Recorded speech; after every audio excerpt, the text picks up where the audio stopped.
Olá, bom dia para você nesta quinta-feira, dia 26 de maio. É claro, pode chegar, seja muito bem-vindo. Agora são 8 horas e 31 minutos no horário de Brasília. Nessa edição você confere: Câmara aprova projeto que limita o ICMS sobre combustíveis e energia elétrica. A gente traz também uma reportagem especial que mostra que os usuários de crack de São Paulo apenas mudaram de endereço após as operações da polícia. Nos destaques internacionais, um incêndio em um hospital no Senegal causou a morte de 11 bebês. E atenção, o asteroide de quase 2 quilômetros vai passar perto da Terra amanhã. Mas calma que a gente já traz os detalhes. A Câmara dos Deputados aprovou o teto de 17% para a cobrança do ICMS sobre energia elétrica, combustíveis, gás natural, querosene de aviação, transporte coletivo e telecomunicações. Os estados tentaram brecar a votação, alegando que vão perder quase 70 bilhões de reais de arrecadação. Para conseguir o apoio dos parlamentares, o governo prometeu compensar os estados com um abatimento de uma porcentagem na parcela das dívidas com a União. A aprovação faz parte de um esforço do governo para reduzir o preço da energia elétrica e dos combustíveis, que tem impactado e muito na inflação. O texto segue agora para o Senado. Gabriele Ferreira da Cunha, uma das vítimas da operação contra o narcotráfico que aconteceu na Vila Cruzeiro nesta terça-feira, foi sepultada ontem na presença de amigos e familiares. Gabriele tinha 41 anos e era moradora de uma comunidade próxima à Vila Cruzeiro. Ela foi morta por uma bala perdida em sua casa. O número de mortos na operação policial realizada na última terça-feira contra o narcotráfico na Vila Cruzeiro, zona norte do Rio, subiu para 25. Segundo a Polícia Militar, agentes entraram na favela para capturar líderes do Comando Vermelho, escondidos na comunidade. A operação, que durou 12 horas, provocou intensos tiroteios e levou ao fechamento de escolas e outros serviços públicos. A operação se tornou a segunda mais letal da história do Rio, um ano depois da mais sangrenta, com 28 mortos, na comunidade do Jacarezinho, também na Zona Norte. O Ministério Público abriu um procedimento investigatório criminal para apurar as circunstâncias das mortes ocorridas durante a operação. E aqui em São Paulo, moradores e comerciantes da região central estão sofrendo as consequências das operações que retiraram usuários de drogas da Praça Princesa Isabel. Essas pessoas se espalharam por várias ruas da região e quem precisa sair de casa para ir ao trabalho enfrenta o medo do risco de ser assaltado ou ter o comércio invadido.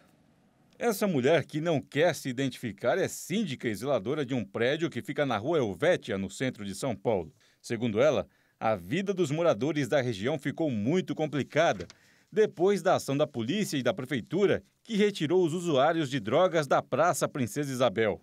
Que eles são os doentes, que eles tudo bem, eu entendo que eles são doentes, mas eles vivem disso. Quando não tem ninguém para dar para eles vão para cima de você para eles adquirir aquilo que eles querem, que é o crack. Agora ficou bem pior.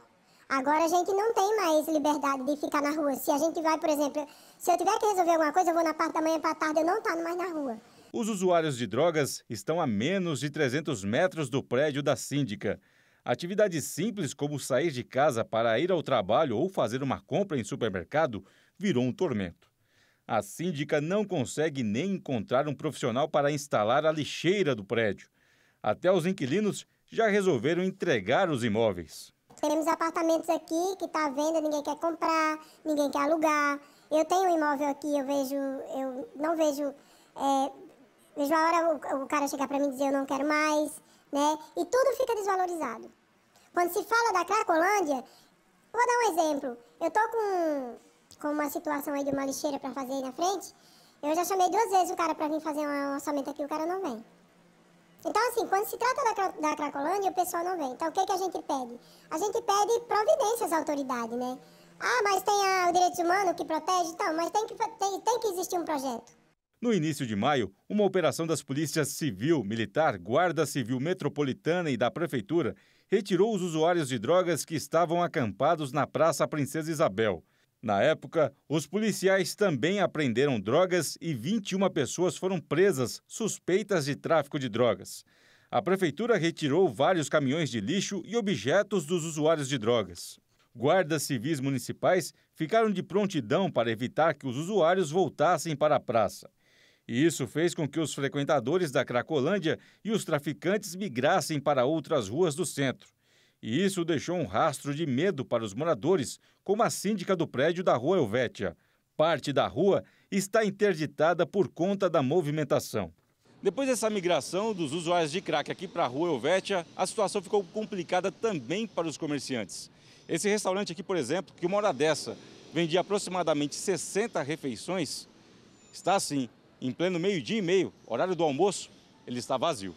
Caiu totalmente, caiu assim, na primeira semana foi 75%, agora já está 99%, acabou, ó. Não tem ninguém almoçando, tem apenas um rapaz ali da igreja, aqui do lado, e assim, estou fechando as portas também, entendeu? Porque eu não vou conseguir mais pagar aluguel, não vou, 2.400 de aluguel aqui, mandei funcionário embora, e assim, não estou vendendo nada, absolutamente nada, fora a sujeira, fora os furtos, fora você não dá água, eles ficam bravos, você não dá banheiro, eles ficam bravos, e assim, nós vamos fechar as portas.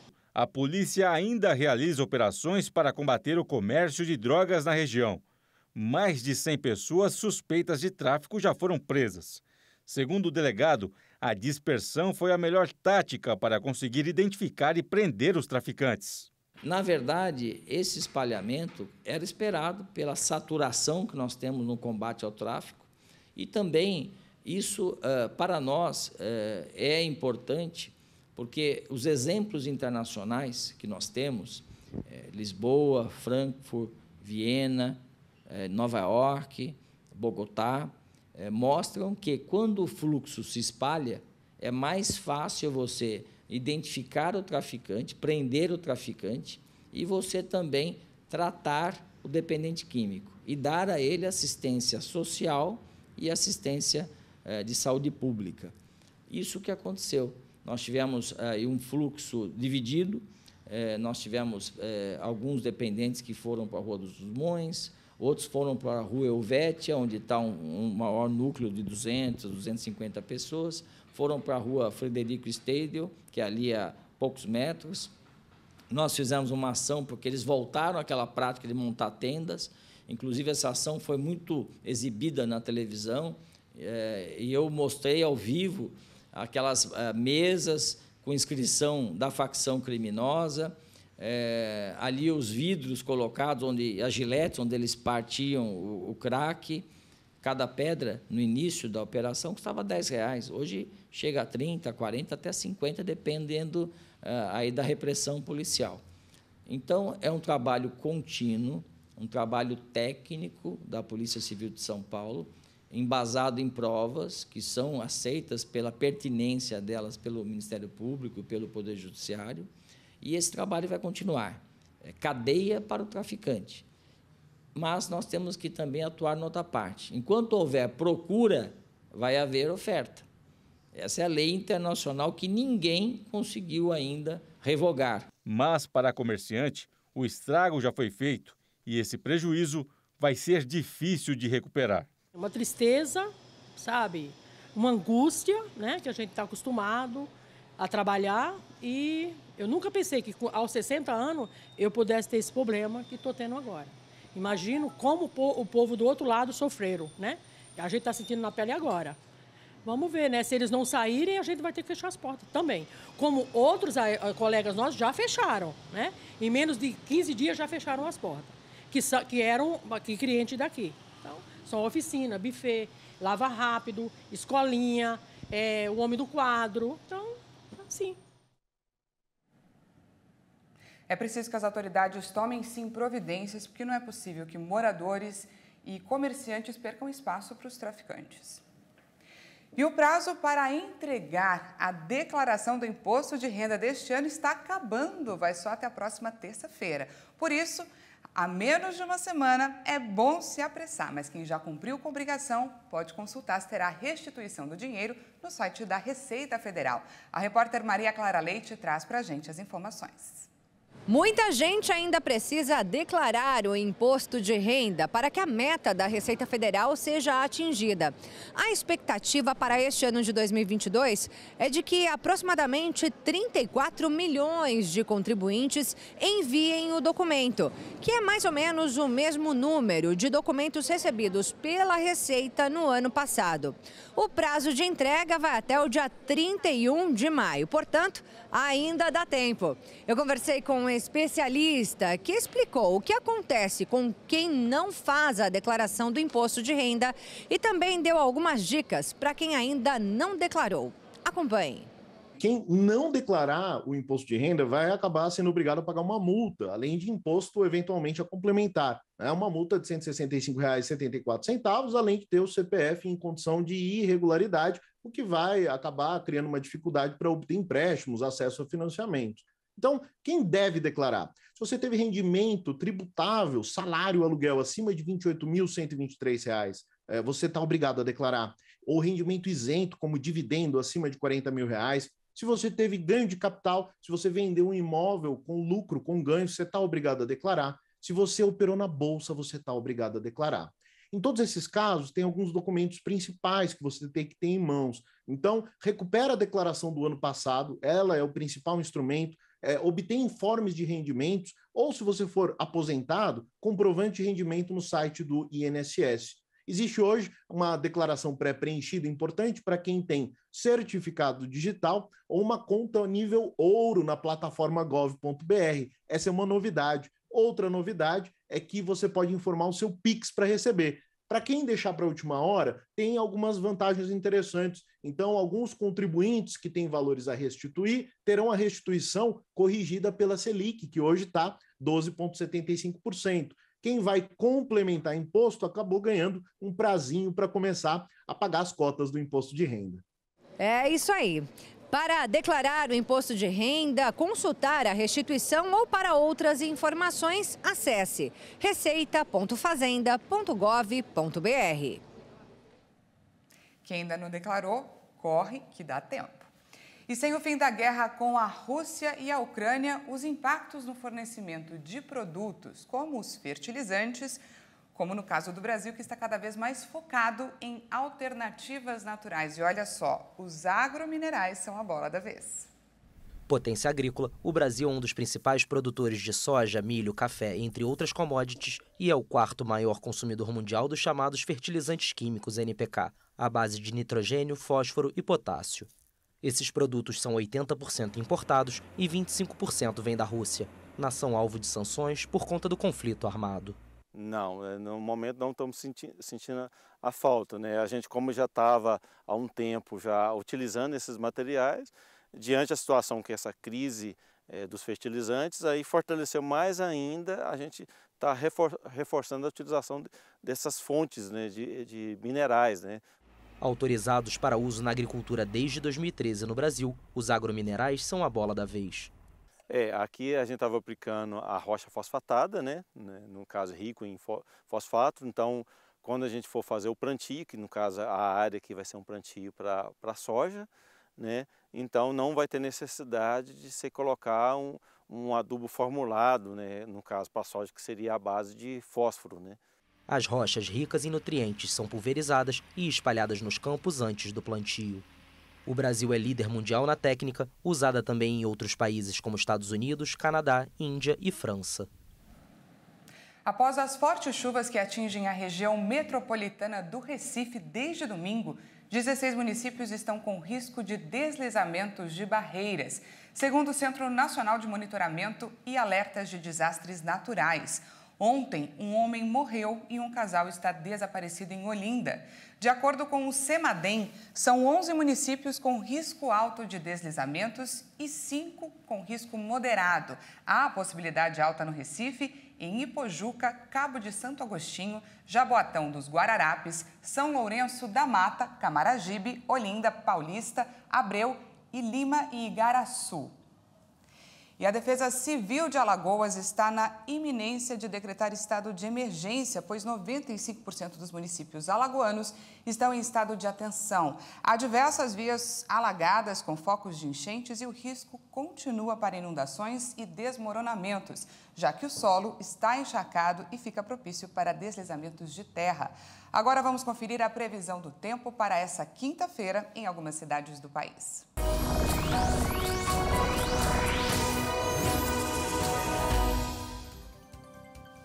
Começando por São Paulo, o tempo vai ficar firme durante todo o dia, com mínima de 13 e máxima de 26 graus. Em Recife, Pernambuco, as chuvas devem continuar, mas em menor volume. A mínima para a região é de 22 e a máxima não passa dos 27 graus. E em Maceió, capital do Alagoas, o tempo vai continuar instável, com previsão de chuva volumosa durante todo o dia. A mínima para a capital é de 22 e a máxima também de 27 graus. A gente vai para um rápido intervalo e na volta falamos sobre o asteroide que vai passar pertinho da Terra amanhã. E ainda, nos destaques internacionais, um incêndio em um hospital no Senegal causou a morte de 11 bebês. Nós voltamos já.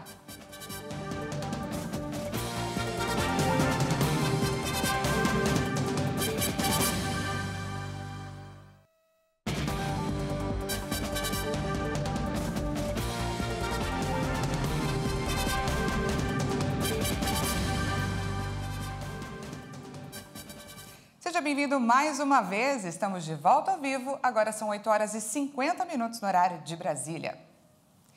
Por causa da alta do dólar nas últimas semanas, foi registrada uma queda de 25% na procura pela moeda. Segundo dados da Associação Brasileira de Câmbio, abril tinha sido o mês com a maior demanda pela moeda norte-americana desde o início da pandemia. Mas os brasileiros estão agora cautelosos. Após o dólar chegar a R$ 4,60, recentemente passou de R$ 5,15, agora ele está em aproximadamente R$ 4,82. E o alerta dos especialistas sugere que o valor não deve ceder. E vamos aos destaques internacionais. O presidente Joe Biden assinou um decreto para reformar a polícia. A decisão acontece depois da morte do cidadão negro George Floyd, sufocado por um policial branco há 2 anos. Floyd morreu após ser sufocado por um policial branco em 2020. É por isso que a ordem executiva que assinarei hoje é tão importante, na minha opinião. É uma medida do que podemos fazer juntos para curar a própria alma desta nação, para lidar com o medo e trauma profundos, exaustão que particularmente os negros americanos experimentam há gerações, canalizar essa dor privada e indignação pública em uma rara marca de progresso para os próximos anos. O decreto promove a responsabilização e proíbe o uso de estrangulamento como o que matou Floyd. Biden recebeu familiares de vítimas de violência policial na Casa Branca. O democrata também lembrou o massacre de terça-feira na escola em Uvalde, no Texas, no qual 19 alunos foram mortos. Segundo informações do alto escalão, o governo americano vai pedir o endurecimento das sanções contra a Coreia do Norte. A posição do governo americano ocorre depois que Pyongyang lançou um míssil balístico intercontinental. O funcionário, que não quis se identificar, disse esperar uma votação nos próximos dias e destacou que uma resolução anterior do Conselho de Segurança pedia sanções adicionais contra a Coreia do Norte caso o país disparasse um míssil balístico intercontinental. Segundo o exército da Coreia do Sul, o vizinho testou um suposto míssil intercontinental em uma série de 3 disparos. A ação era esperada durante a visita do presidente americano Joe Biden, que já encerrou a viagem ao continente asiático. Segundo o Estado-Maior Conjunto da Coreia do Sul, foram lançados pelo menos 3 mísseis a partir da região de Sunan, na capital norte-coreana Pyongyang, de onde foi executada grande parte dos últimos testes armamentistas do país comunista. Um incêndio em um hospital no Senegal causou a morte de 11 bebês. Mas essa não foi a única tragédia por lá. Em abril, um outro incêndio em um hospital vitimou 4 recém-nascidos. 11 recém-nascidos morreram em um incêndio em um hospital em Tivuane, no oeste do Senegal. Pelo Twitter, o presidente Macky Sall afirmou que tomou conhecimento do incidente com dor e consternação. O incêndio ocorreu no serviço de neonatologia do hospital. As chamas foram causadas por um curto-circuito e o fogo se propagou rapidamente pelo local. Autoridades afirmaram que 3 bebês se salvaram. De acordo com a imprensa local, o hospital foi inaugurado recentemente. Um incidente parecido aconteceu no Senegal em abril, na cidade de Linguère, quando um incêndio provocou a morte de 4 bebês em um hospital. Casos de varíola dos macacos em humanos têm se espalhado principalmente pela Europa, após a confirmação do primeiro paciente com a doença no Reino Unido. Até agora, relatos em ao menos 19 países. E diante desse novo cenário, uma farmacêutica dinamarquesa anunciou que espera fornecer vacinas contra a doença para o mundo todo. E países como Reino Unido, França, Alemanha e Estados Unidos já fecharam acordos para a compra de doses. A vacina da Bavarian Nordic foi aprovada em 2009 nos Estados Unidos. Ela possui até 85% de eficácia e pode ser utilizada tanto na prevenção da varíola tradicional quanto para combater a dos macacos. Segundo informações do Centro de Prevenção e Controle de Doenças, os norte-americanos detêm em estoque cerca de 1.000 doses do imunizante e esperam ampliar essa quantidade nas próximas semanas. O país conta com 100 milhões de doses de uma versão mais antiga da vacina contra a doença, que causa efeitos colaterais graves, como inflamação do músculo cardíaco. Inicialmente, a distribuição das vacinas no país norte-americano será destinada a quem tem maior risco de contaminação, como pessoas que tiveram contato com infectados e profissionais de saúde. Apesar da mobilização dos países, a Organização Mundial da Saúde afirmou que não será necessária a vacinação em massa contra a doença, em razão da transmissão ser considerada baixa entre humanos. Desde o início do mês, cerca de 20 países relataram pela primeira vez a transmissão local da varíola dos macacos. Além da Dinamarca e da Alemanha, outras nações buscam garantir doses do imunizante para controlar a disseminação do vírus, que era raro em regiões fora da África Central e Ocidental. Apesar do Brasil não ter registrado nenhuma infecção, caso seja necessária uma imunização nacional, o país não tem doses armazenadas da vacina. E agora a gente atualiza os números da pandemia aqui no país. O Brasil confirmou mais 132 mortes por Covid-19 em 24 horas. O total de óbitos pela doença desde o início da pandemia já chegou a 666.037. Também foram registrados 9.787 novos casos de Covid-19 em um dia. Ao todo, já são 30.846.602 diagnósticos confirmados. A média móvel de mortes chegou a 103 vítimas diárias. A curva apresenta tendência de estabilidade, com uma variação de menos 5% em relação a 2 semanas atrás. A média de casos na última semana foi de 14.970 registros por dia. Os dados mostraram uma tendência de estabilidade, com uma variação de menos 3% em relação a 2 semanas. E mudando de assunto, está chegando a data mais aguardada pelos casais, o Dia dos Namorados. E de acordo com uma pesquisa, para a maioria dos entrevistados, o presente ideal para o parceiro ou para a parceira será mais caro do que no ano passado. E mais de 92 milhões de consumidores pretendem comprar presentes no Dia dos Namorados. Em média, cada pessoa deve desembolsar cerca de R$ 196 com as lembranças e demonstrações de carinho. É o que aponta um estudo realizado pela CNDL, a Confederação Nacional de Dirigentes Lojistas, e pelo SPC Brasil. A expectativa é que a data injete mais de 18 bilhões de reais na economia, valor próximo ao de 2021. A pesquisa mostra também que 34% planejam gastar mais neste ano do que gastaram no ano passado, enquanto 31% pretendem gastar o mesmo valor e 18% devem gastar menos. Os itens mais procurados são roupas, com 37%, perfumes, cosméticos e maquiagens, 34%, e calçados, com 23%. De acordo com o levantamento, 56% dos consumidores garantem que devem comprar um único presente, enquanto 31% afirmam que vão adquirir 2 itens. Especialistas avaliam que o orçamento apertado e o aumento da inflação vão impactar as compras para a data. Embora para muitos consumidores o momento seja de conter os gastos, a data também é considerada importante para muita gente. E um gigantesco asteroide com quase 2 quilômetros de diâmetro vai passar relativamente perto da Terra na próxima sexta-feira, amanhã. Mas isso não é motivo para alarde. Segundo a NASA, não existe chance de que esse asteroide possa colidir com a Terra, porque o objeto passará a cerca de 10 vezes a distância média entre a Terra e a Lua, a 4 milhões de quilômetros. Para os cientistas, essa distância permite classificá-lo como um asteroide potencialmente perigoso, mas isso não quer dizer que ele é uma ameaça para a gente. Essa edição fica por aqui. Mais uma vez, muito obrigada pela sua companhia. Às 10 horas, Patrícia Velenic chega com mais informações. E à 1 da tarde, eu e ela esperamos por você. Até lá!